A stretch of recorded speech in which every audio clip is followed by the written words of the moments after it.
তই যদি আজি কাম নকৰ নহয় একো খাবলৈ নাপাওঁ কিন্তু কৈ দিছোঁ হ'লে মা মোৰ কাইলৈ স্কুলত টেষ্ট আছে সেইকাৰণে পঢ়ি আছিলোঁ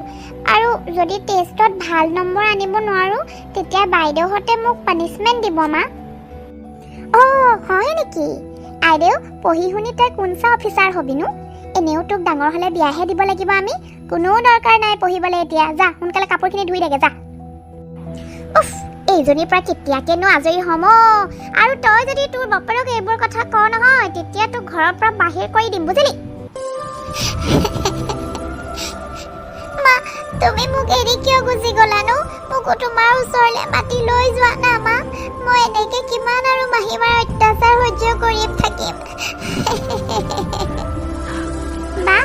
নাকান্দিবিচোন চাবি এদিন সব ঠিক হৈ যাব আৰু আমাৰ মায়ে তোক বহুত মৰম কৰিব ভাইটি সেইটো দিন কেতিয়াও নাহে আহি পালেহি অফিচৰ পৰা হেৰি আপুনি হাত মুখকেইটা ধুই আহকগে যাওক মই আপোনালৈ চাহ বনাই আনো শুনাচোন মই অফিচৰ কামত কেইদিনমানৰ কাৰণে বাহিৰলৈ যাব লাগিব হয়তো কাইলৈ ৰাতিপুৱাই ওলাই যাম তুমি মোৰ কাপোৰ কানিবোৰ পেক কৰি দিবা দেই আজি হ'ব বাৰু দিম দেউতা তুমি ক'তো নাযাবা না মাজনী মই থাকিম নহয় তোমাৰ লগত তুমি কিয় টেনশ্যন লৈছা যোৱা ভাতকেইটা খাই শুই থাকাগৈ কাইলৈ স্কুল যাব লাগিব নহয় ৰাতিপুৱাই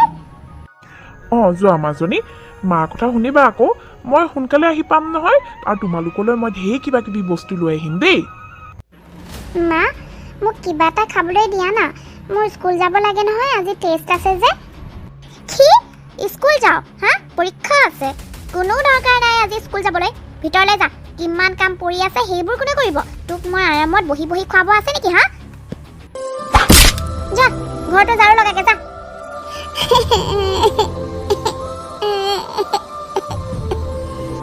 বা তই নাকান্দিবিচোন ৰুটি খাই ল তোৰ ভোক লাগিছে নহয় মা এতিয়া শুই আছে তেওঁ গম নাপায় নাখাওঁ অ' ভাইটি মায়ে কেনেবাকে গম পাব লাগিলে মোৰ লগত তোকো পিটিব এই সময়তনো কোন আহিলে হয় কওকচোন কাক লাগে একচুৱেলি মই মনোজৰ বন্ধু অভিজিত অঁ তেওঁতো অফিচৰ কামত বাহিৰলৈ গৈছে আপুনি নাজানে নেকি আৰু কি কাম আছিলে কওকচোন বাৰু মোকে আচলতে মনোজে কেইদিনমানৰ আগত মোৰ পৰা টকা ধাৰলৈ লৈছিলে তাকে নিব আহিছোঁ কিন্তু তেওঁ মোক এই বিষয়ে একো কোৱা নাই নহয় তেওঁ ঘূৰি আহিব দিয়ক দাদা হ'ব বাৰু এইজনী আপোনালোকৰ ছোৱালী নেকি বৰ ধুনীয়া পায় অঁ হয় হয় কি নাম তোমাৰ মোৰ নাম চিম্পী হ'ব তেনেহ'লে বাইদেউ মই পিছত আহিম এতিয়া যাওঁ অঁ আপুনি আজি আকৌ আহিলে যে কৈছিলোৱেচোন তেওঁ আহিবলৈ কেইদিনমান লাগিব নহয় মানে আচ্ছা বুজিলোঁ আপোনাৰ কথাটো কিন্তু ইমান সহজতে পোৱা বস্তু নহয় নহয় এইজনী তাৰ কাৰণে কিবা এটাতো দিব লাগিব আপুনি মোক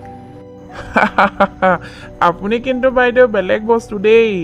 মই একো নোকোৱাকৈ আপুনি মোৰ মনৰ কথাটো গম পাই গ'ল ঠিক আছে মই দিম বাৰু কিমান টকা লাগিব আপোনাক পুৰাপুৰি 50,000 দিব পাৰে যদি তাইক এতিয়াই লৈ যাওক মোৰ মূৰৰ কামুৰণিহে এইজনী চিন্তা নকৰিব বাইদেউ মই আপোনাক 50,000তকৈ 1 টকাও কম নিদিওঁ ঠিক আছে পইচা লৈ আহিব এইজনীক লৈ যাব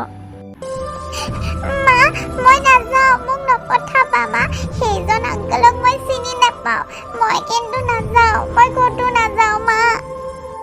সেই এইজনী চুপ থাক মোৰ মূৰৰ ওপৰত আৰু কিমান বুজা হৈ থাকিবি হা যা আনৰ ঘৰত কাম কৰগে তোক মই আৰু পঢ়িব নোৱাৰোঁ বুজিলি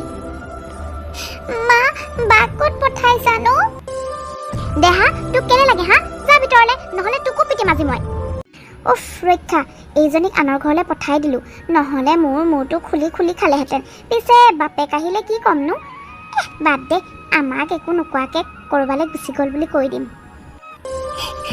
মা মোক লৈ যোৱা তোমাৰ ওচৰলৈ দেখিছানে মোক মাহীমাই আনৰ ঘৰত কাম কৰিবলৈ কেনেকৈ পঠাই দিলে দেউতাক মই এইবোৰ কথা ক'বও নোৱাৰোঁ দেউতাক ক'লে মাহীমাই মোক বহুত পিটিব শুনিছা আমাৰ চিম্পী ক'ত গ'ল দেখা নাই যে আমাৰ চিম্পী আপুনি যোৱাৰ পিছতে ক'ৰবালৈ গুচি গ'ল মই ইমান বিচাৰিলোঁ ছোৱালীজনীক কিন্তু বিচাৰিয়েই নাপালোঁ কি কথা কৈছা তুমি এইবোৰ পূৰ্ণিমা আমাৰ চিম্পী ঘৰ এৰি পলাই যোৱা ছোৱালী নহয়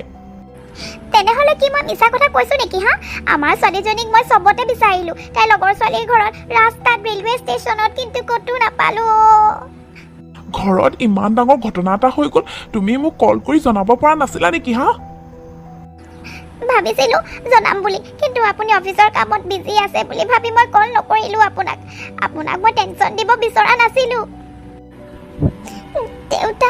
মায়ে মিছা কথা কৈছে চিম্পীপাক মায়ে আংকল এটা বিক্ৰী কৰি দিলে আৰু আংকলটোৱে মাক বহুত টকা দিলে দেউতা কি তই মোৰ ছোৱালীজনীক বিক্ৰী কৰি দিলি তোক আজি মই মাৰি পেলাম আপুনি মোক বিশ্বাস কৰক দেহাই মিছা কথা কৈছে মই চিম্পীক বিক্ৰী কৰা নাই ক'তো চব থাক পাপিনী তই মোৰ ছোৱালীজনীক বিক্ৰী কৰি দিলি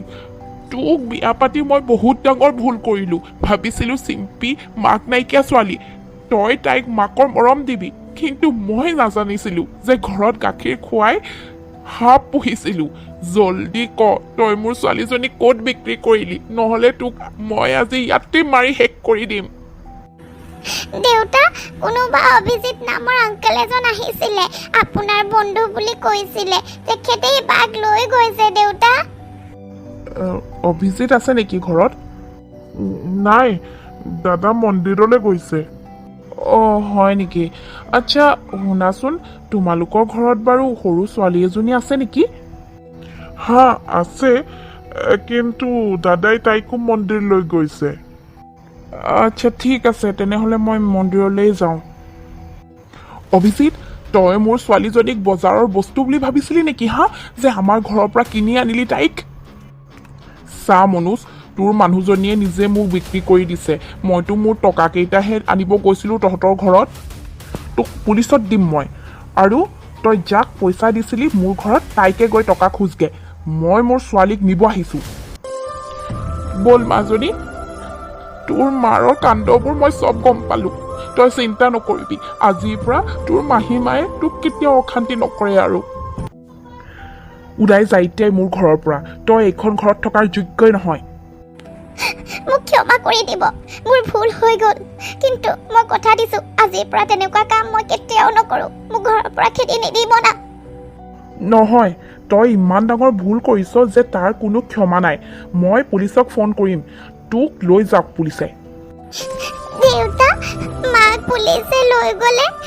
মই মা নোহোৱাকৈ কেনেকৈ থাকিম দেউতা দেহা তোৰ মাৰক মই কেতিয়াও ক্ষমা নকৰোঁ আৰু যি হৈ আছে হ'বলৈ দে তোৰ মা বহুত বেয়া মানুহ অ' দেউতা মাহীমা যদি জেললৈ যায়গে তেনেহ'লে ভাইটিও মোৰ নিচিনাকৈ মা নোহোৱাকৈ থাকিব লাগিব প্লিজ দেউতা পুলিচক মাক নিব নিদিবা